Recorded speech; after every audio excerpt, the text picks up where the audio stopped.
Donc je suis Frédéric Mazella, fondateur de covoiturage.fr et donc maintenant président de Commuto, qui est la société qui édite le site national covoiturage.fr.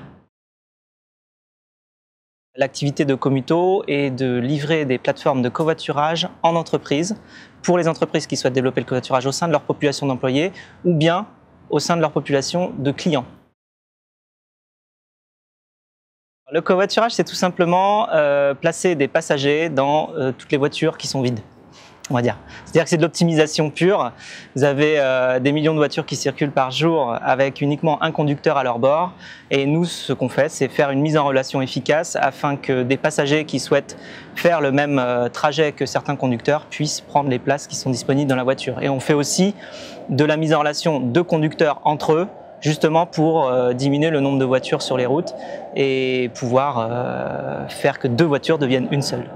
Le covoiturage, c'est une solution qui est de plus en plus demandée à la fois par les employés et par les entreprises. Ça rentre dans une politique de plan de déplacement entreprise, ça s'appelle les PDE, qui vise à mettre en place toute une série de mesures de déplacement à disposition des employés ou des salariés.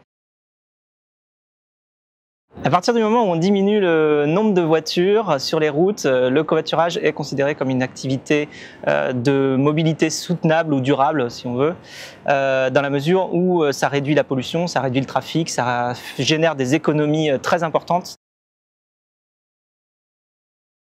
Sur un covoiturage domicile-travail, on peut économiser entre 1 600 et 2 000 euros par an. En moyenne, c'est assez énorme, c'est une source ADEME. Et sur des covoiturages longue distance, on a des membres qui économisent entre 500 et 1 000 euros par mois. Enfin, on a des milliers de personnes qui, sur covoiturage.fr, économisent entre 500 et 1 000 euros par mois. Ensuite, les avantages du covoiturage au sein de l'entreprise, quand l'entreprise le met bien en place, ce sont souvent des places de parking qui sont réservées pour les personnes qui font du covoiturage. Donc c'est une méthode incitative assez commune et très efficace.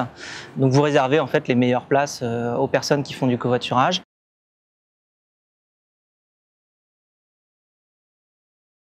Ce qu'on fait, justement, puisqu'on a des centaines de milliers de personnes qui font du covoiturage via notre site grand public covoiturage.fr, on met à disposition directement sur ce site des widgets que les employés peuvent installer, ou demander à faire installer sur l'intranet de leur entreprise.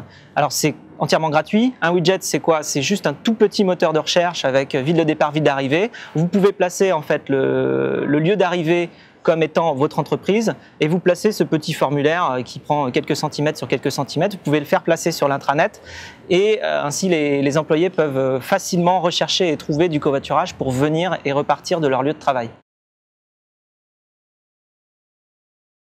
Je pense que les salariés ont vraiment un rôle très important à jouer dans la mise en place de tous les comportements de développement durable parce que les directions sont à l'écoute de plus en plus des salariés et de leur population. Donc effectivement, nous ce qu'on remarque dans nos interactions avec les directions d'entreprise, c'est qu'elles sont toujours à l'écoute. Elles cherchent toujours à savoir si les mesures qu'elles vont mettre en place seront populaires, entre guillemets, c'est-à-dire acceptées par toute leur population d'employés.